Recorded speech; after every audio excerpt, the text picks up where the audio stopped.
वेळेचे महत्व. पावसाळा जवळ आला होता म्हणून एक शेतकरी आपल्या घरावरील छताची कौलं बसवत होता. तेवढ्यात एक माणूस त्याच्या अंगणात आला. शेतकऱ्याचं त्याच्याकडे लक्ष नव्हतं. त्या माणसाने शेतकऱ्याला मोठ्याने हाक मारली, अहो दादा, जरा खाली उतरता का? माझं तुमच्याकडे एक काम आहे. शेतकरी शिडीवरून खाली उतरला. माणसाजवळ येऊन त्याने विचारलं, बोला, काय काम आहे? लवकर बोला, हातातलं काम अर्धवट टाकून आलोय मी.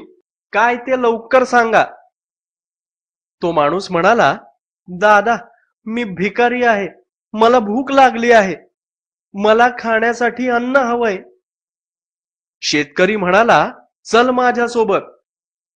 आपल्याला आता काहीतरी खायला मिळेल म्हणून तो भिकारी शेतकऱ्याबरोबर घराच्या छतावर गेला. शेतकऱ्याने भिकाऱ्याला आपल्यासोबत काही कौलं बसवायला लावली. नंतर त्याला म्हणाला, जा, आता माझ्या कामाचा जेवढा खोळंबा तू केलास तेवढं काम तू केलं आहेस. पण मला जेवण? आज माझ्याजवळ काहीच नाही. मी तुला कोणतीच मदत करू शकत नाही.